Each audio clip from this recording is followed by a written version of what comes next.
Hello student. मैं रमाकांत स्वागत करता हूं आज के इस वीडियो में, जिसमें हम लोग साइंस का क्वेश्चन पेपर सॉल्व करने वाले हैं। प्यारे बच्चों, आपका डिमांड था कि सर साइंस का क्वेश्चन पेपर एक और सॉल्व करवा दीजिए, तो आज आपके ही डिमांड पर साइंस का क्वेश्चन पेपर आ गया है। आज इस क्वेश्चन पेपर को हम लोग एकदम बेहतरीन तरीके से सॉल्व करने वाले हैं। जिन बच्चों को क्वेश्चन के आंसर आएंगे, अपने मन में सोचते रहेंगे, बताते रहेंगे, कमेंट बॉक्स में लिखते रहेंगे, ठीक है, टाइप करते रहिए एकदम अच्छे तरीके से। अगर जो आपको आ रहे हैं आंसर नहीं आ रहे हैं तो तैयार कर लीजिए, क्योंकि ये सारे के सारे क्वेश्चन आपके एग्जाम के लिए बहुत ही महत्वपूर्ण हैं। तो चलिए स्टार्ट करते हैं आज का ये वीडियो और समझते हैं हम लोग क्वेश्चन को। शुरुआत में आपको निर्देश दिए गए हैं। निर्देश में वही बताया गया है कि शुरुआत में 15 मिनट जो है आपको प्रश्न पत्र पढ़ने के लिए दिया गया है। आपका प्रश्न पत्र खंड आ और बा में विभक्त होगा, ठीक है। उसके बाद में दिया गया खंड आ और बा जो है, इसके उपखंड भी मिलेंगे 1 2 3, जिसमें क्वेश्चन आपको देखने को मिलेंगे। पहला जो खंड आ होगा, इसमें बहुविकल्पीय क्वेश्चन 1 नंबर वाले होंगे, तो इन सबको आप लोग पहले से जानते हैं, बताने की जरूरत नहीं है। ठीक है, चलिए सीधे क्वेश्चन की तरफ बढ़ते हैं हम लोग। इंग्लिश में वही सारी चीजें लिखी गई हैं, तो देख सकते हैं आप लोग को, अगर जो देखना है तो कोई दिक्कत नहीं है। अब यहाँ से देखिए, पहला खंड यहीं से स्टार्ट हो रहा है, खंड आ। इसमें बहुविकल्पीय क्वेश्चन है, हिंदी और इंग्लिश मीडियम दोनों में है, तो आप लोग जिसमें भी देखना चाहें देख सकते हैं, कोई दिक्कत नहीं है। पहला क्वेश्चन पढ़ेंगे और बताएंगे इसका क्या आंसर होगा। किसी अवतल दर्पण पर आपतित प्रकाश की किरण दर्पण से परावर्तन के उपरांत अपने ही मार्ग से वापस आ जाती है। यह किरण मुख्य अक्ष का प्रतिच्छेदन भी करती है। मतलब कहाँ पर प्रतिच्छेद करती है, ऐसा आपसे पूछना चाह रहा है। फोकस पर, फोकस एवं ध्रुव के मध्य में, उसके अंदर वक्रता केंद्र पर या फिर अनंत पर। तो कहाँ पड़ती है, ये वक्रता केंद्र पर करती है, तो इस क्वेश्चन का सी ऑप्शन आप लोग टिक करेंगे। ओके, आगे बढ़ेंगे अगले क्वेश्चन की तरफ। क्वेश्चन नंबर 2, इसको पढ़िए, बताइए इसका क्या आंसर होगा। इसमें क्या पूछा जा रहा है। एक लेंस वस्तु के स्थित विशेष के लिए आभासी, सीधा तथा आवर्धित प्रतिबिंब बनाता है। लेंस होगा, किस तरह का लेंस है, आपसे यही पूछना चाह रहा है। पहले ऑप्शन में देखेंगे दिया गया है अवतल, उसके अंदर दिया गया उत्तल, समतल अवतल, या इनमें से कोई नहीं। जल्दी से पढ़िए, बताइए क्या होगा आंसर। क्वेश्चन नंबर आप लोग का ये दूसरा है, तो यहाँ पर उत्तर लेंस सही आंसर हो जाएगा, कॉन्वेक्स मिरर।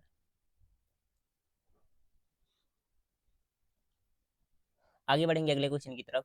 क्वेश्चन नंबर है 3, नेत्र लेंस की फोकस दूरी में परिवर्तन किया जाता है। लेंस जो है, ठीक है, नेत्र लेंस जो है, इसकी फोकस दूरी में परिवर्तन किसके द्वारा किया जाता है, ऐसा आपसे पूछना चाह रहा है। पुतली द्वारा, प्रतारिका द्वारा, या फिर दृढ़ पटल द्वारा, या पक्ष मांसपेशियों द्वारा। ठीक है, तो क्या हो जाएगा यहाँ पर, पक्ष मांसपेशियां। ठीक है, इस क्वेश्चन का डी ऑप्शन सही आंसर आप लोग कहेंगे। ओके, आगे बढ़ेंगे अगले क्वेश्चन की तरफ। क्वेश्चन नंबर 4 है। इसमें क्या आपसे पूछा जा रहा है, स्वच्छ आकाश के नीले रंग के लिए उत्तरदायी प्रकाशित घटना है। प्रकाशीय कौन सी घटना है, आपसे पूछ रहा है। अपवर्तन होगा, प्रकीर्णन होगा, परावर्तन होगा, या फिर विवर्तन होगा। तो जल्दी से बताएंगे क्या होगा। प्रकीर्णन, इस क्वेश्चन का बी ऑप्शन सही आंसर हो जाएगा। ठीक है, प्रकीर्णन के ही कारण क्या होता है, आकाश नीला आपको दिखाई देता है। आगे देखेंगे अगला क्वेश्चन, एक छोटा सा न्यूमेरिकल है। इसमें क्या कह रहा है, किसी विद्युत बल्ब पर 440 वाट, कॉमा 220 वोल्ट अंकित है। इस बल्ब का फिलामेंट का प्रतिरोध होगा कितना, होगा आपको बताना है। तो देखिए यहाँ पर जो दिया गया है 440 वाट, ठीक है, ये हो जाएगा पी की वैल्यू, और 220 वोल्ट दिया गया है, ये क्या है, वी की वैल्यू दी गई है। ठीक है, अब इसमें हमें प्रतिरोध यानी कि आर की वैल्यू निकालनी है। पी इक्वल टू होता है वी स्क्वायर अपॉन आर। इस पर रखेंगे, आराम से आंसर मिल जाएगा, या तो थोड़ी देर के लिए इसको सॉल्व कर लो। तो आर इक्वल टू कितना हो जाएगा, V square upon P. V की जगह पर कितना रखना, 220, तो कितना हो जाएगा, 220 गुणे 220 हो जाएगा। और नीचे कितना होगा पी, और पी की जगह पर कितना हो जाएगा, 440 हो जाएगा। एक जीरो से एक जीरो काट लो, 22 एक कितना हो जाएगा, 22, और 22 दुना 44 हो जाएगा। 2 से काटेंगे तो 11 बार में ये कट जाएगा, एक जीरो एक्स्ट्रा आ जाएगा, यानी कि 110 ओम। इस क्वेश्चन का जो दिया गया है यहाँ पर डी ऑप्शन सही आंसर हो जाएगा। ओके, आगे बढ़ेंगे इसके बाद अगले क्वेश्चन की तरफ। Question number 6। हाँ देखिए, क्वेश्चन नंबर 6 थोड़ा सा 3 4 क्वेश्चन एक ही में पूछ लिया है, तो आप लोग इसको ध्यान से देखेंगे, करेंगे। यहाँ पर ए दिया गया सुमेल करना, और बी यहाँ पर दिया गया है। यहाँ कुछ सिंबल दिए गए, यहाँ उनके नाम दिए गए और नीचे ऑप्शन दिए गए, आपको सही आंसर कौन सा लग रहा है ये बताना है।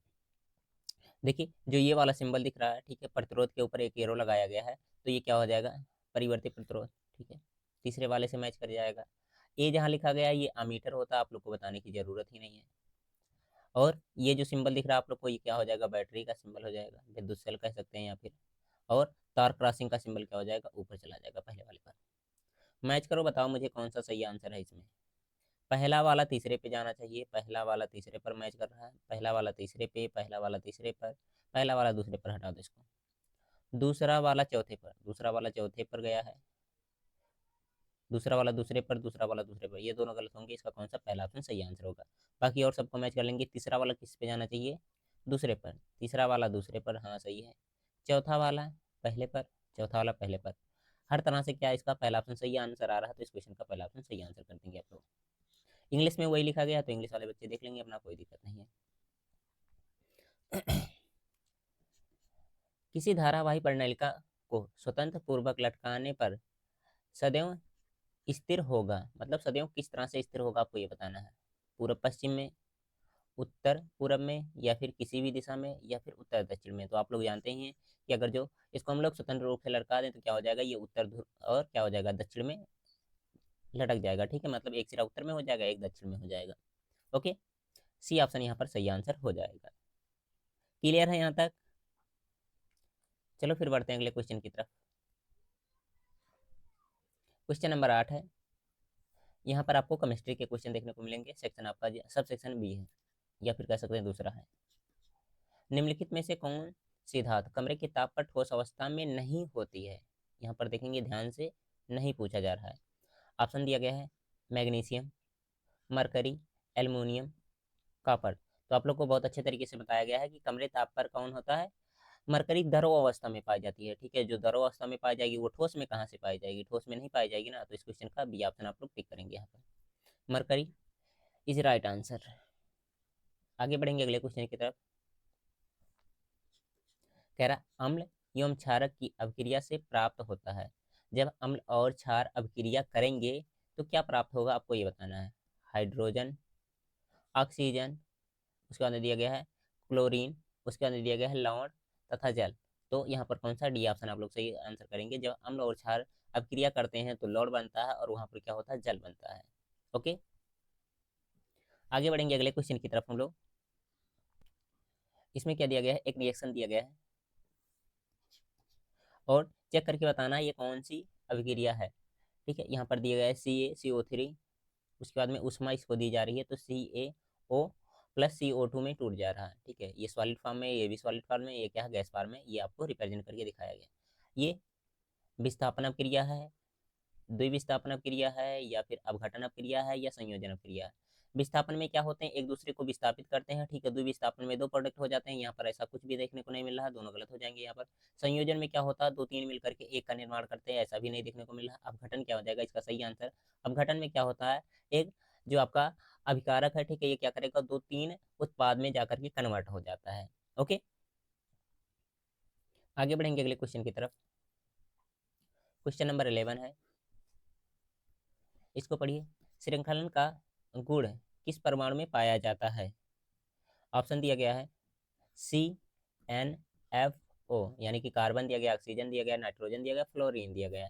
तो देखिए जो श्रृंखला हम लोग बनाते हैं तो क्या बना, कार्बन का बनता है, ठीक है, कार्बन का बनाया जाता है ना। तो इस क्वेश्चन का कौन सा हो जाएगा, पहला ऑप्शन सही आंसर होगा। जैसे आप लोग बनाते नहीं हो, यहाँ पर एक दो तीन चार कार्बन ऐसे ले लेंगे, उसके बाद में क्या करेंगे, इनके बीच इस तरह से श्रृंखला बनाई जाती है। जब IPSC में आप लोग करते हैं तो यहाँ पर हाइड्रोजन जुड़ जाएगा, इसके साथ में भी हाइड्रोजन जुड़ जाएगा, इसके साथ में भी हाइड्रोजन जुड़ जाएगा। इस तरह से बहुत लंबी श्रृंखला हम लोग कार्बन के साथ में बनाते हैं। ओके, तो इस क्वेश्चन का कौन सा पहला ऑप्शन सही आंसर यहाँ पर हो जाएगा। चलिए बढ़ते हैं अगले क्वेश्चन की तरफ। क्वेश्चन नंबर 12, इसके बाद उसका सॉल्यूशन करते हैं। हाँ, यहाँ पर देखिए निम्नलिखित में एल्काइन है, इसमें से कौन सा एल्काइन है, आपसे ऐसा पूछना चाह रहा है। तो सबसे पहले देखिए तीन होते हैं, एक होता है एल्कीन, उसके बाद में होता है एल्केन, एल्कीन, और उसके बाद में क्या होता है, एल्काइन होता है। एल्काइन में कितने होते हैं, तीन बॉन्ड पाए जाते हैं, ठीक है। क्या होते हैं, तीन बॉन्ड पाए जाते हैं, यहीं से आप लोग याद रखेंगे। तो यहाँ पर देखिए, यहाँ डबल बॉन्ड, यहाँ डबल बॉन्ड, यहाँ सिंगल बॉन्ड दिख रहा है, यहीं पर केवल तीन बॉन्ड पाए जा रहे हैं, ठीक है। तो ये आइन वाला हो जाएगा आराम से। अब चेक कर लो क्या होगा, 1 2 3 दिया गया है तो क्या हो जाएगा, मेथ एथ प्रोप, यानी कि प्रोपाइन ये हो जाएगा आप लोग का इसका नाम। ओके, आगे देखेंगे हम लोग 13 नंबर क्वेश्चन। ईंधन एवं औषधि के रूप में उपयोग होता है, कौन होता है? एथेनॉल, एथेनोइक अम्ल, एथेन या फिर प्रोपेन। तो यहाँ पर एथेनॉल इस क्वेश्चन का ए ऑप्शन सही आंसर हो जाएगा। आप लोग कमेंट बॉक्स में बताइएगा एथेनॉल का आईपीएससी नेम क्या होता है, ठीक है, मतलब इसकी संरचना सूत्र साधारण नाम क्या होता है, ये तो हमने बता ही दिए गए हैं। आगे देखेंगे अगला क्वेश्चन। गुर्दे की इकाई जो उत्सर्जन की प्रक्रिया में भाग लेती है कौन सी है? न्यूरॉन यानी कि तंत्रिका है, या फिर साइटान है, या फिर ये दिया गया है विकर्ण, उसके बाद में दिया गया है माइटॉन। क्या होगा इसका आंसर, जल्दी से बताएंगे आप लोग। तो यहाँ पर देखेंगे, यहाँ पर बी वाले ऑप्शन में दिया गया नेफ्रॉन, ठीक है, इस क्वेश्चन का बी ऑप्शन सही आंसर हो जाएगा। फिर देखिए 15 नंबर क्वेश्चन। पौधों में जाइलम किसके लिए उत्तरदायी है? जाइलम का काम क्या है, ऐसा आपसे पूछना चाह रहा है।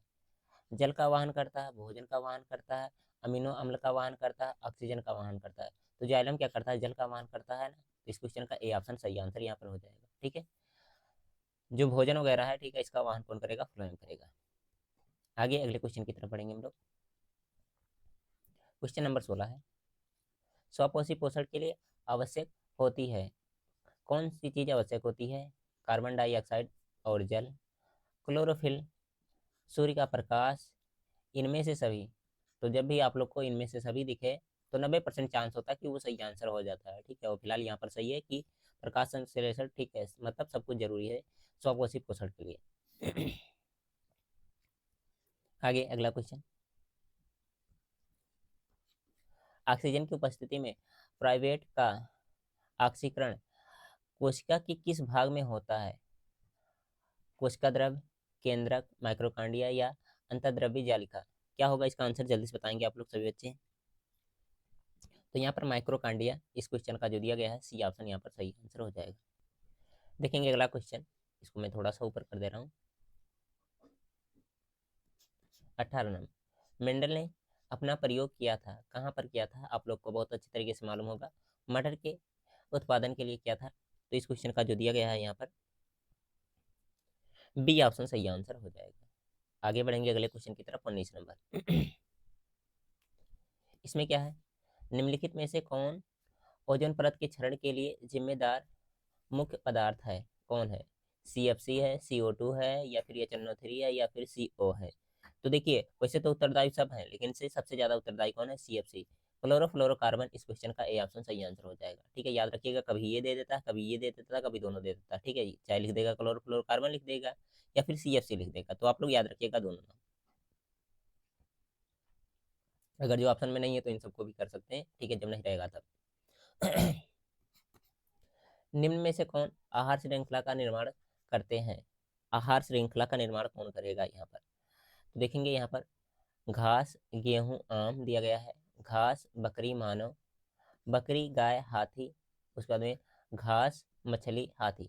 तो सही कौन सा होगा यहाँ पर? बी ऑप्शन सही आंसर होगा। कैसे, देखिए, घास जो होगा इसको कौन खाएगा? बकरी खाएगी, ठीक है, और बकरी, ठीक है, जो होगा ये क्या करेगा? मानव खाएगा। ठीक है, इस तरह से रिसाइकिल चलता रहता है। एक प्रकार से कह सकते हैं इस क्वेश्चन का जो दिया गया है बी ऑप्शन सही आंसर हो जाएगा।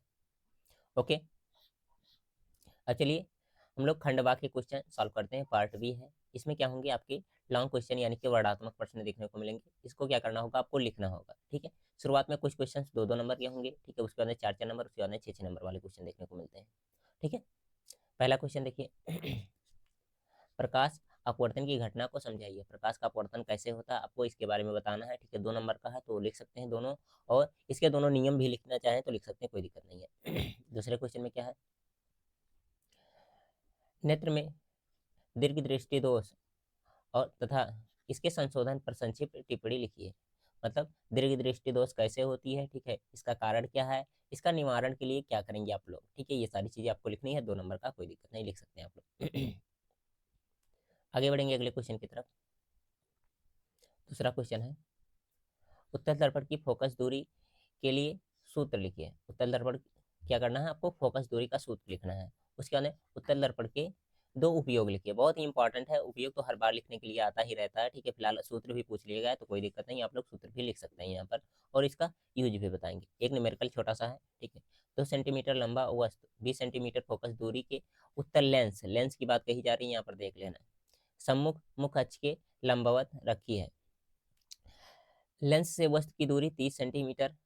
प्रतिबिंब की स्थिति तथा प्रकृति ज्ञात कीजिए। 2 नंबर का ये क्वेश्चन है, न्यूमेरिकल है। अगर जो आप लोग लगाएंगे तो अच्छी बात, लग जाएगा, नहीं लगेगा तो कहिएगा, मैं इसको अलग से एक वीडियो में सॉल्व करवा दूंगा, क्योंकि वीडियो लंबा हो रहा है, ठीक है। हर एक क्वेश्चन सॉल्व कराने में बहुत ज़्यादा टाइम लग जाएगा। ओके, क्वेश्चन नंबर 3 है, किसी चुंबकीय क्षेत्र में धारावाही चालक पर लगने वाले बल किन किन कारकों पर निर्भर करता है, ये आपको बताना है। 2 नंबर का क्वेश्चन है। उसके बाद में चुंबक तथा धारावाही परिणलिका में अंतर स्पष्ट कीजिए। एक क्वेश्चन ये हो गया। आगे बढ़ेंगे 4 नंबर क्वेश्चन की तरफ। 4 नंबर क्वेश्चन में क्या है, धारावाही चालक से संबद्ध चुंबकीय क्षेत्र की दिशा ज्ञात कीजिए। ज्ञात करने के लिए दक्षिणा हस्त अंगुष्ठ नियम लिखिए। मतलब क्या करना है, दाएं हाथ अंगूठे का नियम आपको लिखने के लिए कहा जा रहा है, बस। उसके बाद सीधे धारावाही चालक द्वारा उत्पन्न चुंबकीय क्षेत्र की रेखाएं दर्शाइए, मतलब बनाना भी आपको पड़ेगा। उसके बाद में एक न्यूमेरिकल है, ये 3 नंबर का क्वेश्चन था, ये भी 3 नंबर का है।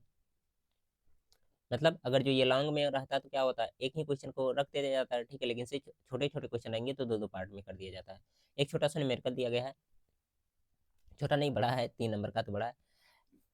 ए एवं बी के बीच तुल्य प्रतिरोध तथा 5 ओम के सिरे पर के बीच विभवांतर की गणना करिए। 5 कहाँ है, यहाँ पर दिया गया, इसके बीच विभवांतर की गणना करना है, और इस पॉइंट के लेकर के, ठीक है, कितना तुल्य प्रतिरोध आ रहा आपको ये बताना है। ओके, आगे अथवा में वही क्वेश्चन दिया गया है, ठीक है, 2 क्वेश्चन दिए गए हैं तो अथवा वाले क्वेश्चन भी कर सकते हो। एक छोटा सा न्यूमेरिकल है, उसके बाद में पूछा जा रहा है, घरेलू विद्युत परिपथ में प्रयुक्त तार के नाम तथा आवरण तारों के रंग लिखिए। ये क्वेश्चन ये दिया गया है आप लोग के लिए। इसके बाद में इंग्लिश में ये क्वेश्चन दिया गया है, ठीक है। आगे बढ़ेंगे इसके बाद हम लोग। अब देखिए यहाँ से जो आपका सब सेक्शन दूसरा स्टार्ट हो रहा है, इसमें पहला क्वेश्चन जो दिया गया है आईपीएससी नेम लिखने के लिए कहा जा रहा है, ठीक है। तो आपको इसका आईपीएससी नेम लिखना है, 2 दिया गया है, एक ये दिया गया, दूसरा ये दिया गया है। तो ये क्या हो जाएगा आपका, प्रोपेनोइक एसिड हो जाएगा ये, ठीक है। और इसके बाद में यहाँ पर देखेंगे मेथ एथ प्रोप दिया गया है ना, तो क्या हो जाएगा, ये ब्रोमोप्रोपेन हो जाएगा, ठीक है। इस क्वेश्चन का आप लोग आंसर कर सकते हैं, लिख सकते हैं, एक एक नंबर का है, ज़्यादा लंबा नहीं है। आईपीएससी नेम आप लोग याद रखिएगा, इंपॉर्टेंट है आप लोग के लिए। उसके बाद में आपसे एक क्वेश्चन बी वाले में पूछा जा रहा है, संयोजन अभिक्रिया का एक उदाहरण लिखिए। उसके बाद में दूसरे वाले क्वेश्चन में एक समीकरण दिया गया संतुलित करने के लिए, ठीक है। तो प्रतिस्थापन अभिक्रिया का ये एग्जाम्पल है, आप लोग देख ही पा रहे होंगे। क्या दिया गया, बेरियम क्लोराइड का क्रिया किससे कराया जा रहा है, एल्युमिनियम सल्फेट से। उसके बाद में बेरिलियम सल्फेट और एल्युमिनियम क्लोराइड बन रहा है। ओके, इंग्लिश में वही क्वेश्चन दिया गया, कोई दिक्कत ही नहीं है। आगे बढ़ेंगे इसके बाद हम लोग। यहाँ पर देखिए, यहाँ निम्नलिखित तत्वों का इलेक्ट्रॉनिक विन्यास लिखिए। सोडियम दिया गया, क्लोरीन दिया गया, इसका इलेक्ट्रॉनिक विन्यास लिखना आपको लिखना होगा, ठीक है। सोडियम का कितना होता है, 11 होता है, ठीक है, Na प्रतीक होता है। क्लोरीन का कितना होता है, 17 होता है। आराम से लिख लीजिएगा, कोई दिक्कत नहीं है। इसके बाद में यहाँ पर समीकरण संतुलित करने के लिए कहा जा रहा है, 2 समीकरण दिए गए, इनको संतुलित करना है, ठीक है। Fe का क्रिया H2O से कराया जा रहा है, तो Fe3O4 H2 गैस बाहर निकल रहा है, ठीक है। ये सारे क्वेश्चन मैंने कराया है आपको, ठीक है। अगर जो रिएक्शन वाला वीडियो जो देखेंगे तो वहाँ पर बहुत सारे इंपॉर्टेंट क्वेश्चन कराए गए हैं, तो देख लीजिएगा उसको जा करके। आगे अगला क्वेश्चन देखेंगे, निम्नलिखित पर संक्षिप्त टिप्पणी लिखिए। क्या है, अम्लीय वर्षा पर लिखना है, ठीक है। तन्यता आघात वर्तना, उसके बाद में लिखा गया है मिसेल, ठीक है, इन पर लिखना है। उसके बाद में अगर जो ये आ रहे हैं ऊपर वाले क्वेश्चन तो ठीक है, नहीं तो आप लोग यहाँ छोटे छोटे 2 क्वेश्चन और दिए गए 3 3 नंबर के। संचारण से आप क्या समझते हैं, ठीक है, इसकी सुरक्षा के 2 उपाय लिखिए। उसके बाद में उष्माक्षेपी और उष्माशोषी अभिक्रिया से आप क्या समझते हैं, उदाहरण दीजिए, ठीक है। ये क्वेश्चन दिया गया है, तो कोई भी कर सकते हैं, कोई दिक्कत नहीं है, सब आप लोग के लिए आसान है, क्योंकि ये सारे क्वेश्चन आप लोग को तैयार होंगे पहले से। आगे बढ़ेंगे अगले क्वेश्चन की तरफ। अब इसके बाद में सब सेक्शन इसका तीसरा स्टार्ट हो गया है। इसमें क्या है, एक तंत्रिका कोशिका यानी कि न्यूरॉन की संरचना बनाइए तथा इसके कार्यों का वर्णन कीजिए। कितने, 4 नंबर का ये क्वेश्चन होने वाला है। उसके बाद में निम्नलिखित पर संक्षिप्त टिप्पणी लिखिए। थायरॉक्सिन हार्मोन के कार्य, उसके बाद दिया गया है मुकुलन। दोनों ही बहुत ही महत्वपूर्ण है, हर बार एग्जाम में आते रहते हैं, ठीक है। अगर जो यहाँ पर नॉर्मली नहीं आया तो एमसीक्यू क्वेश्चन में दे देता है इनको। इसके बाद में 10 नंबर क्वेश्चन है, पुष्पी पौधों में लैंगिक जनन का वर्णन कीजिए। 4 नंबर का क्वेश्चन है, तो थोड़ा सा अच्छे से लिखिएगा, कोई दिक्कत नहीं है, लिख सकते हैं आप लोग। अगर जो पढ़े होंगे तो याद भी होगा आपको। जिन बच्चों को आंसर आ रहे हैं कमेंट बॉक्स में लिखते रहिए, ठीक है, लिखने के लिए कोई दिक्कत नहीं है। कापी पेन नहीं चलाना चाहते हैं ना, तो यही मोबाइल में ही लिखते रहिए। 11 नंबर क्वेश्चन अथवा में दिया गया, चाहे इसको करो चाहे इसको करो, क्या लिखा गया है, मनुष्य में ऑक्सीजन तथा कार्बन डाइऑक्साइड का परिवहन कैसे होता है। उसका बाद लिखा गया, मनुष्य के हृदय की संरचना का उपयुक्त चित्र सहित वर्णन कीजिए। हृदय का क्या करना, संरचना से चित्र बनाना। तो जो भी आप लोग को आसान लगेगा कर सकते हैं। 6 नंबर का ये भी दिया गया है, 6 नंबर का ये भी दिया गया है। ओके, तो यहाँ पर कंप्लीट होते हैं आपके क्वेश्चन पेपर, ठीक है। इतने क्वेश्चन आपके एग्जाम में आने वाले हैं। आई होप आप लोग इसको एकदम अच्छे तरीके से देखे होंगे। अगर जो अच्छा लगा है तो लाइक करिएगा, और इसके बाद में कौन सा पेपर आप लोग देखना चाहते हैं, ठीक है, कमेंट बॉक्स में ज़रूर बताइएगा। ओके, बाय बाय प्यारे बच्चों।